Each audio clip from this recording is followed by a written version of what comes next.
Resurrección. Esperanza de la creación, en la misión de la Iglesia.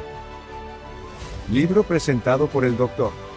Federico Arturo Meléndez, decano y director de la Facultad de Teología, para la Universidad Mariano Gálvez de Guatemala.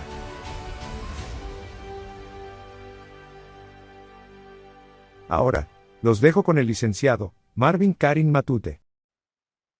Doctor Meléndez, la reflexión teológica de la Facultad de Teología se ha incorporado a sus dos recientes libros, Ciencia y Ética en la Creación de Dios, diálogo universitario entre la ciencia y la fe, y el otro, Ética y Economía, el legado de Juan Wesley a la Iglesia en América Latina. Ambos en temas de ciencias, el primero en ciencias naturales y el segundo en las ciencias sociales. ¿Por qué la reflexión teológica debe considerarse a la luz de ambas ciencias?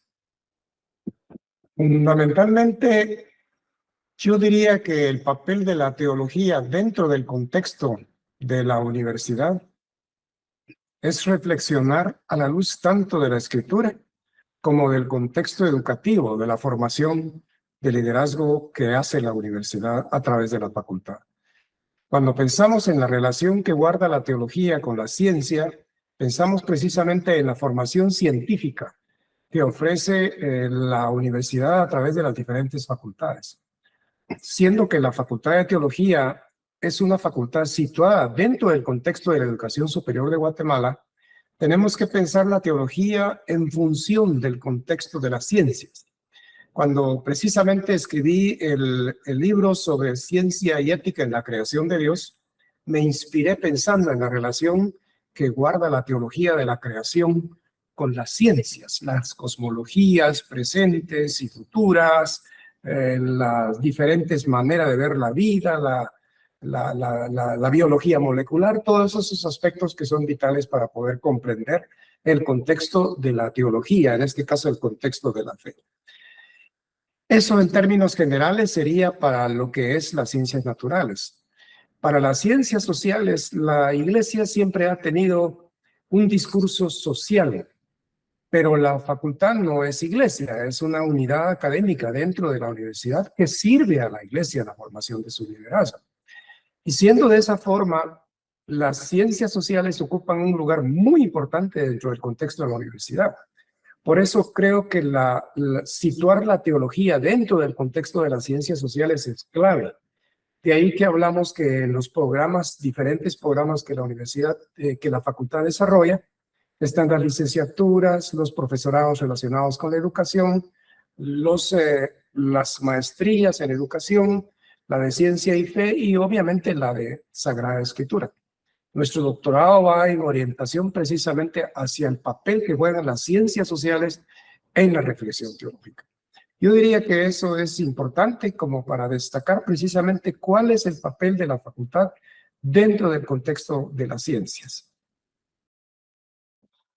Actualmente, usted está en proceso de concluir su tercer libro, que es el motivo de apertura de este ciclo de videos que se inician con su persona y que, según entendemos, vendrán otros videos especiales a cargo de docentes seleccionados de la facultad a su cargo.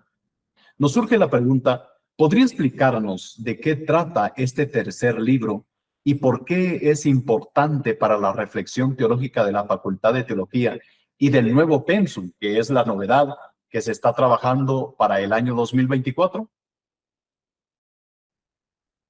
Déjeme comentarle que la Facultad de Teología ha sido asignada precisamente por la universidad como parte de su visión cristiana en la formación de liderazgo de todo el país en materia teológica.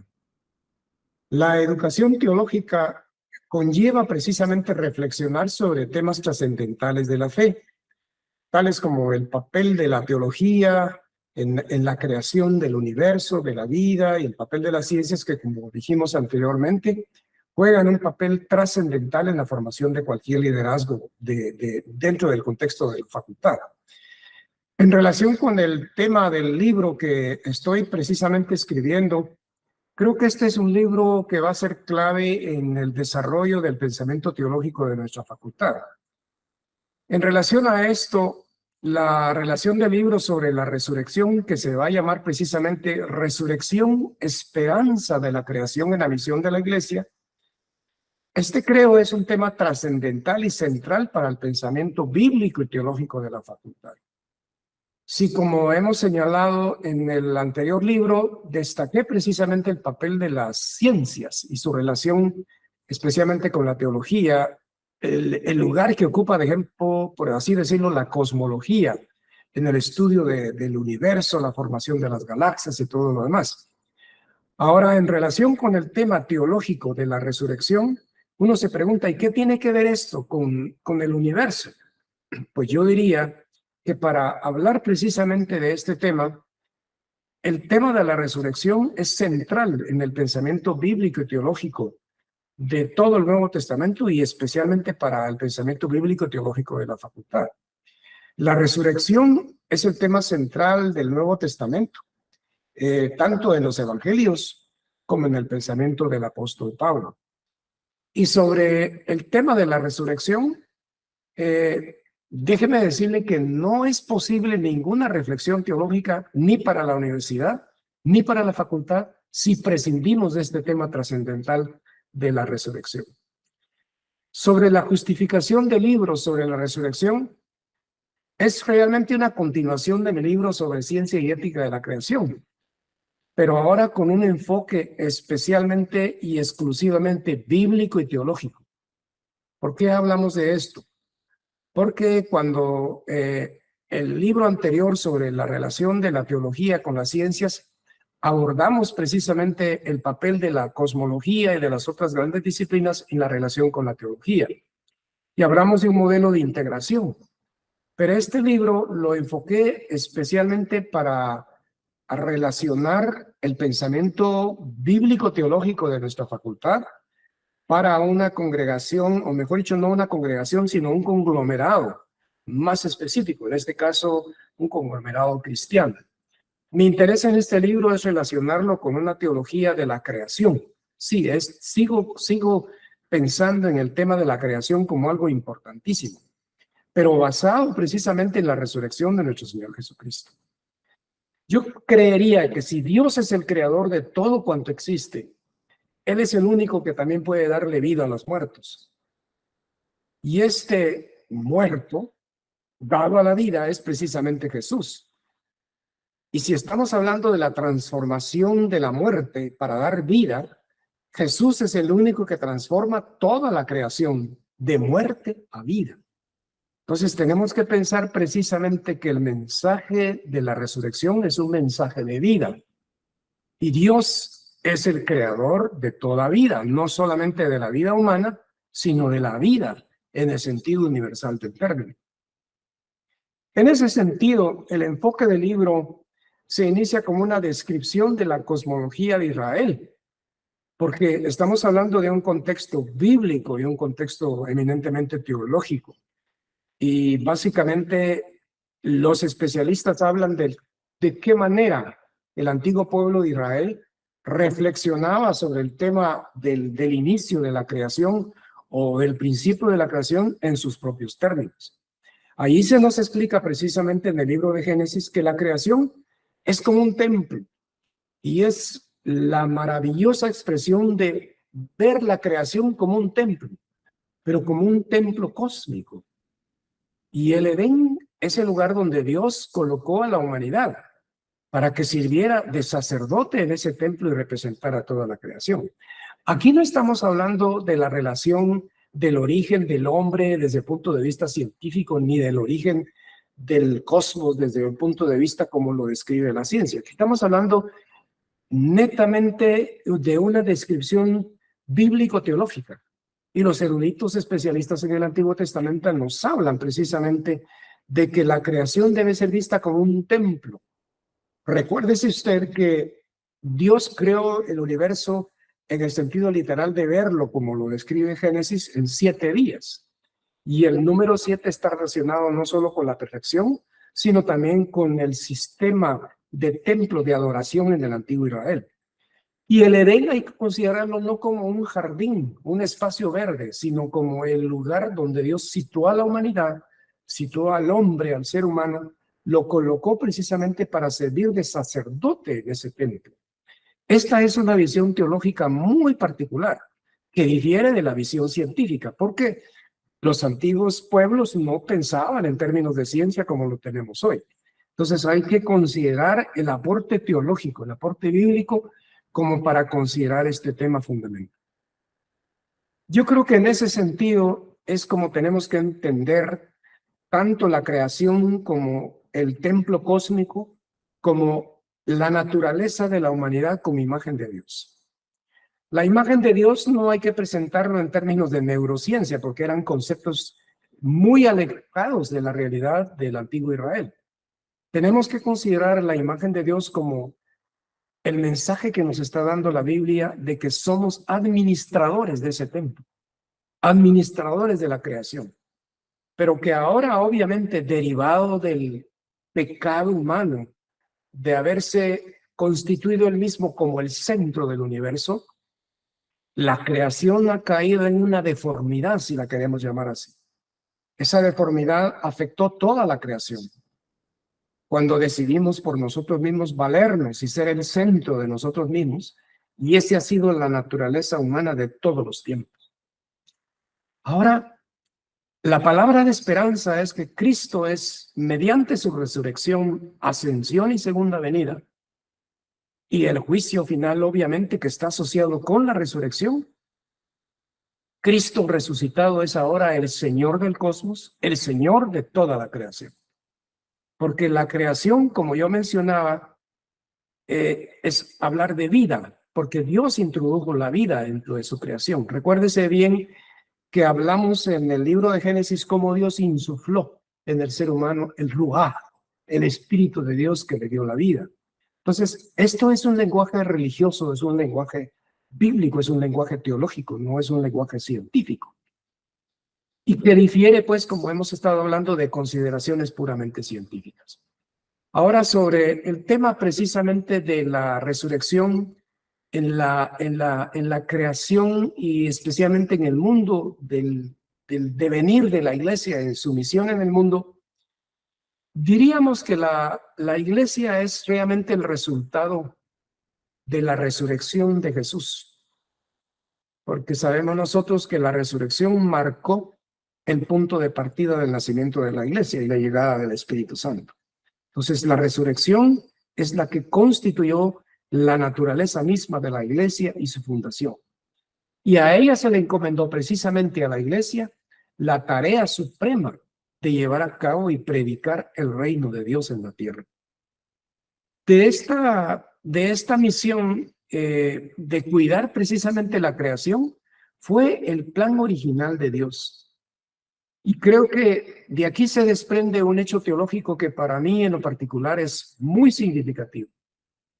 El hecho de que Dios desde la creación estableció su reino para que precisamente el reino de Dios fuera la expresión de su voluntad, así en la tierra como en el cielo, por así decirlo, ese era el plan original de Dios, de que el ser humano pudiera precisamente relacionarse con Dios desde el punto de vista de Génesis, como lo describimos, que el hombre se movía dentro de esa atmósfera íntima de comunión con Dios. La unión del cielo y la tierra es un mensaje primordial que hay que entender como parte de la expresión del reino de Dios. Entonces la iglesia está requerida, por así decirlo, porque esa es la misión que Dios le ha confiado a su representante, que es el ser humano, de cuidar su creación ante las gravísimas amenazas que presenta hoy la civilización humana entera. El punto de partida de esa misión es precisamente dentro del lenguaje que hoy manejamos a nivel de las ciencias económicas y de las ciencias sociales, cómo la iglesia, cómo nosotros como pueblo cristiano debemos empezar a desarrollar lo que en ciencia se ha llamado el desarrollo sostenible de los pueblos. Cómo cuidar la creación. Eso es una forma en que se puede converger el desarrollo de los diferentes países del mundo, apreciando precisamente el papel que juega, en este caso, desde el punto de vista teológico, la creación. Los especialistas le llaman el cuidado ecológico de nuestro planeta. Pero más que cuidado ecológico es el cuidado de la creación. Saber cómo cuidarla, cómo velar por la creación y la vida de nuestro planeta que está en peligro. Entonces yo creería de que la misión de la iglesia es una misión de esperanza. Y esa misión de esperanza es precisamente la de unir el cielo y la tierra con Jesús resucitado, para que nuevamente el proyecto, el gran proyecto de Dios se establezca en la tierra, que es el proyecto del reino de Dios. Ahora es interesante que todo el enfoque del libro que estoy precisamente desarrollando y que va con mucho amor dedicado a la comunidad teológica de nuestra facultad y del conglomerado cristiano del país, es que la creación está separada hoy de Dios. Vemos nosotros una brecha terrible. Y cuando hablamos de la creación no nos referimos solamente del ser humano, hablamos de la creación entera. Nuestro Señor Jesucristo trajo nuevamente la esperanza de librar la creación de la muerte. Es toda la creación la que está bajo el yugo de la esclavitud y de la muerte. Y es precisamente el discurso del apóstol Pablo que habla de que la creación gime con gemidos indecibles, esperando precisamente la resurrección de los muertos, la esperanza de la nueva creación. Pero es una esperanza que no debemos esperar solamente para el futuro. Es una esperanza que está cristalizada hoy a través del reino de Dios en la esperanza de la resurrección de nuestro Señor Jesucristo. De una u otra manera, nos atrevemos a pensar que la iglesia tiene la fortaleza de la presencia de Dios completa.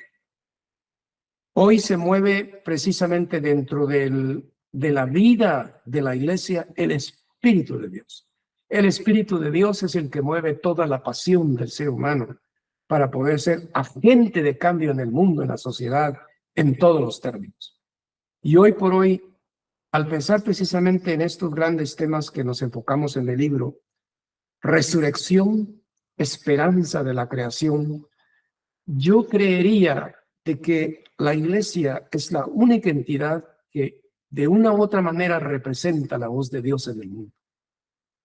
Y creo que a la iglesia se le ha encomendado precisamente pensar y expresar la obra de Cristo como la obra de Cristo universal. Esta nueva creación que Dios ha dado inicio a través de la creación de una nueva humanidad. Esa nueva humanidad es para ver de qué manera hoy como cristianos hacemos nuestra contribución para trabajar una nueva teología de la creación basado precisamente sobre esa visión bíblico-teológica que estamos describiendo, de unir el cielo y la tierra, porque esa es la misión de la iglesia. La transformación del ser humano es para transformar inclusive la propia creación. Tal es la grandeza de lo que Dios ha hecho a través de los seres humanos, que nos creó como sus corregentes en esta tierra. Y al hablar de corregentes como los administradores, ha depositado en nosotros la grandeza de ser administradores de su reino aquí en la tierra. Fracasamos. Los seres humanos fracasamos. Los seres humanos a través de Adán, como un posible personaje histórico del pasado, que se remonta mucho más allá de la historia, pero que lo consideramos como un personaje que realmente pudo haber existido o existió, aunque no hay evidencia científica para verlo. El aporte bíblico habla precisamente de esa humanidad y que de alguna manera Dios lo constituyó como sacerdote, pero que esa rebelión humana produjo todo ese enorme trastorno que estamos hablando de la creación.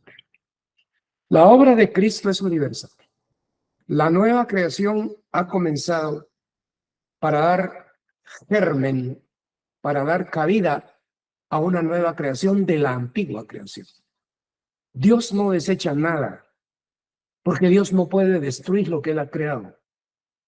Mucha teología popular hoy día hablan de los juicios de Dios sobre la tierra y los castigos y que bueno que los cristianos se van al cielo y todo lo demás. Yo creo que estas son deformaciones bíblico-teológicas que debemos de corregir.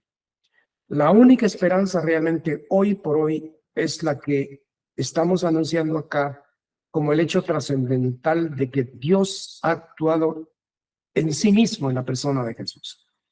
Jesús es el resucitado. Jesús es el nuevo Adán. Jesús es la nueva humanidad que nos representa a todos. Él es el resucitado de entre los muertos. Ha derrotado el poder de la muerte, ha derrotado el poder de la historia, ha derrotado todos los poderes cósmicos habidos y por haber, todos los poderes espirituales quedaron sujetos a sus pies. Hemos sido ahora transformados completamente por la redención, la salvación de Cristo, no solo de la humanidad, sino de la creación entera. Entonces yo creo que el papel que le corresponde a la iglesia es un papel, cuando uno asume y mira toda esta trascendental importancia de la misión de la iglesia en el mundo, qué papel tan trascendental tenemos hoy en provocar esos cambios para el futuro y el presente también de la humanidad. Las nuevas generaciones quieren escuchar de nosotros ahora no un nuevo discurso, porque el discurso es el mismo. El discurso teológico de la resurrección siempre ha sido la parte fundamental de la vida de la iglesia y de la teología. Pero hoy más que nunca necesitamos esa palabra de esperanza. Esto es lo que espera toda la creación aquí y ahora. Y si logramos, de hecho ya el Señor lo logró, la nueva creación es la eternidad que Dios ha prometido y que fue siempre lo que Él quiso realizar en su creación. Entonces yo creo que esto es, en resumen, la esencia del libro, de lo que estamos escribiendo y desarrollando, y esperamos que de esta manera contribuya al pensamiento bíblico y teológico y complemente el discurso que ya establecimos en los otros dos libros que Dios me ha dado el privilegio de escribir, de la relación de las ciencias naturales con la teología y la relación de la teología también con las ciencias sociales. Pero este discurso va enfáticamente dirigido a la población cristiana y a los que simpatizan con el Evangelio de que realmente la esperanza de la creación en el mundo es la resurrección de nuestro Señor Jesucristo. Lastimosamente hemos llegado al final del programa, en el que brevemente se abordó el pensamiento teológico de la Facultad de Teología. Estamos muy agradecidos, doctor Meléndez, por aceptar la invitación a esta entrevista y exponer los puntos fundamentales del pensamiento teológico de la facultad. Sin duda alguna, creemos que será de enorme beneficio para la población estudiantil, no solamente de la facultad, sino también de la universidad en general y del público que estará observando estos programas. Creemos también que lo tendremos en próximas entrevistas, diálogos y discusiones con otros docentes de la facultad que también estarán siendo invitados. Muchas gracias. Gracias por acompañarnos. En breve estaremos de vuelta con más información y actividades. Hasta pronto.